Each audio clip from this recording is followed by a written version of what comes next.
times knocking upon your front door.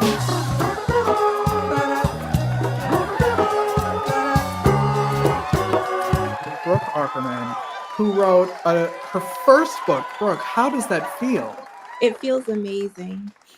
And what I love about this book, it's about bullying, but it's kind of from the bully perspective and what the bully learns, correct? Correct.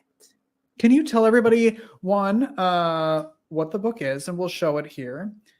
There we go. It's called Be Kind, Loretta Owl, which tell everybody about the book. So in the book, we follow Loretta Owl here, and a new student joins her classroom. Her classmates are not so welcoming to the new student, and they are bullying her. And in fear of being victimized by her other classmates, she becomes a bully herself. Where did the idea for the story come from? Well, I have experienced bullying a lot growing up. Definitely as a young child, but more so in high school online, I was cyberbullied. So there was never really a children's book I remember reading that covered how to not be a bully or a bystander. So that very much inspired me to write this story. Were you always a writer? Were you always interested in writing? I was. As a child, I would write all the time. I'd staple pieces of paper together like I published a book. Oh, that's so cute. Thank you. What age is this book for? Preschool to 4th grade. Okay. Yeah. And it just came out, right? It did. It just came out June 17th. And what are you hearing from people about the book?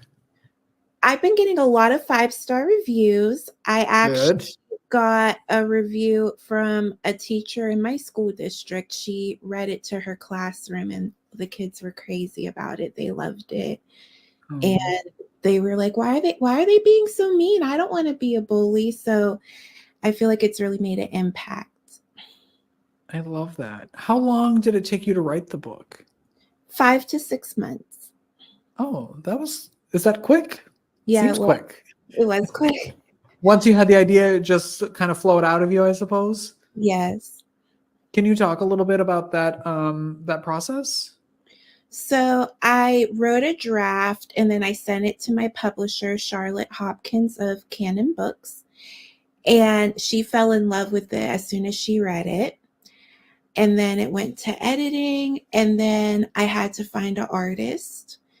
That took a little bit to find someone to bring it to life. I ended up finding Asquill Art. She's from Pakistan. She did amazing.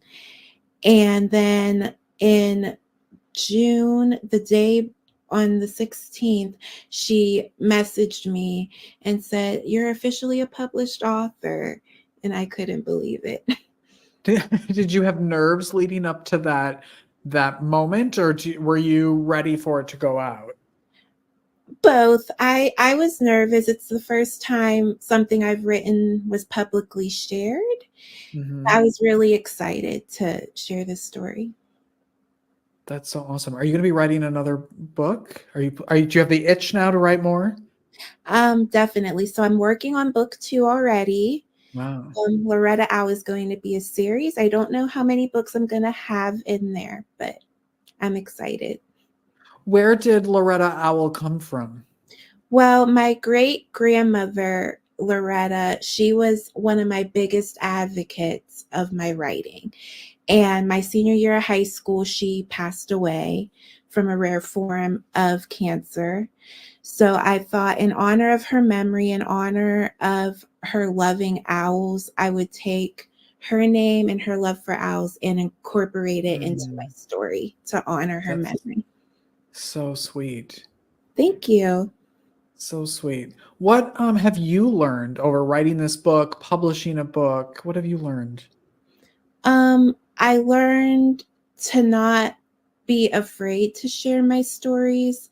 It's always been one of my biggest fears. And I also learned that I'm capable of doing anything I put my mind to. I just can't let my nerves get the best of me. Yeah, I suppose that's, especially people in the creative world, I think that happens a lot, right? Especially their first piece or their second piece that they're creating, they're afraid of the judgment around what they're about to make, since they haven't done it yet and they haven't heard from people what the response is. Can you talk about that a little bit, about the fear or the trepidation, or how that worked in your life and how you got over it? Well, as I said, I used to care a lot about what other people thought of me and my creativity, but my parents were a big part in me overcoming that fear. They said you have to live your life. You have to enjoy every moment of it. It's so short, and to live it in fear and not share your creativity with the world, that's just a disservice to you. Mm-hmm. Mm-hmm. What would you say to people out there who are afraid to take that first step into even writing, whether it's for public consumption or for themselves? Um, when in doubt, just write. It's going to Mm, feel so good once you get it out all on paper. Even if you're just journaling and writing for yourself, you're going to feel so much better. yeah, yeah. And you talk pretty openly about your autism Correct. and the importance of that kind of in your life and writing this, and the importance of people with autism writing. Why is that important for you to talk about? Because a lot of people on the spectrum, they feel like because they're autistic, they can't follow their dreams, whether that's in the writing community or in any creative part of their lives. And I just want someone to pick up my book, see that I am autistic and your dreams can come true.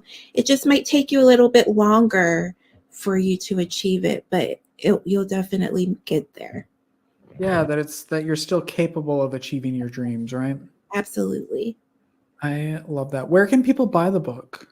It's available on Amazon right now. Right now, it's only paperback. It's $12, but in a couple months, there will be an ebook version available.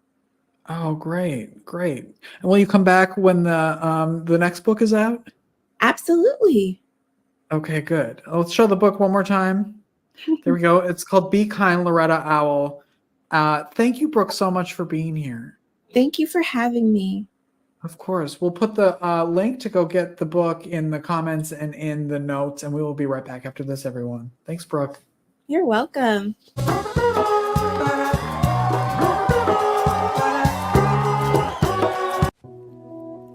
In this world of innovation, would you rather have an old, outdated flip phone or a brand new iPhone? A horse and buggy carriage or the newest luxury hybrid? A dial-up router with your AOL account or a super fast Wi-Fi hotspot? With nutrition, what you have been using or taking up until now hasn't been bad. There's just something newer. We all appreciate advancements in science and technology. In the same way we seek the best and newest in our electronics, vehicles, and everyday conveniences, wouldn't you also want the best technology and newest innovation for your nutrition and supplementation? At the time, you may have had the best from what was out there and available. Now, there is something better and newer, more bioavailable, more convenient, better tasting, faster acting. It literally is the equivalent to getting an IV full of high-tech nutrients right into your bloodstream, without the needle, without the appointment, without being attached to anything for a specific length of time. Simply pop these tasty, all-natural lozenges into your mouth and savor as they instantly start to absorb into your bloodstream through your mucous membranes. That's it. And with the added benefit of negative ions, in other words, energy, there isn't anything else out there on the market like it. Now is the time to switch to the next improvement and innovation in health and nutrition. It's time for advancement. It's time for better. It's time for APL Go and our rapid botanical DNA drops.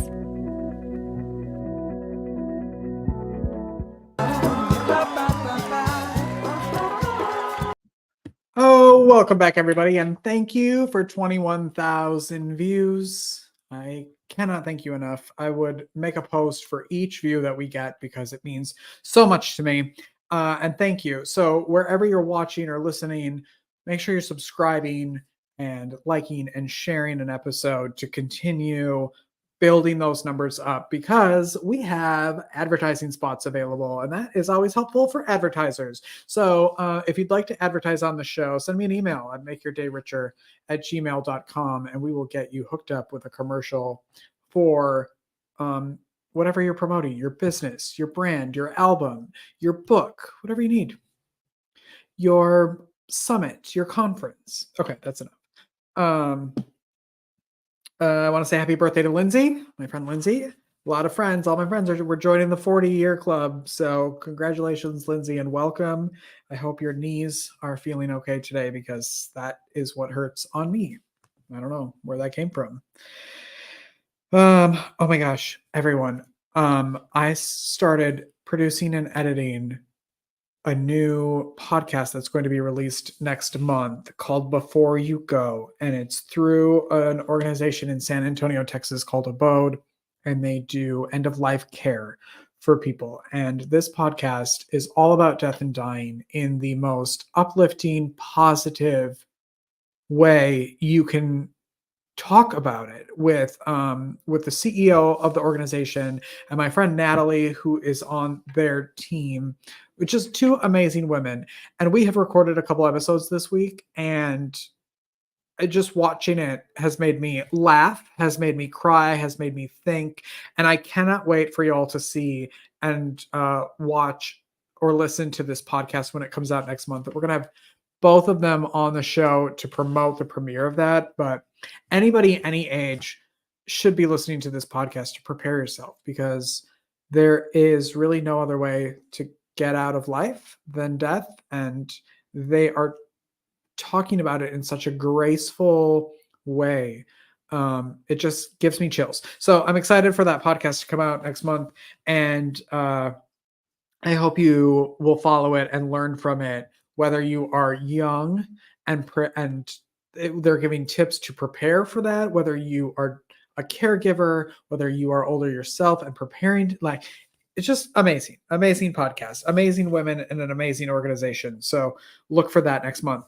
Okay, that is it. On Monday, we have actually another San Antonio favorite of mine, Ben Longoria, who is a fan of the show, which I love because we're a fan of him and a huge supporter. He has a new book out, and we're going to be talking to Ben on Monday. So tune in.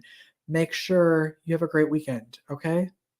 Go make your day richer and make someone else's day richer as well. I love you all. Thank you for all the support. We will see you on Monday. Have a great weekend. Bye-bye.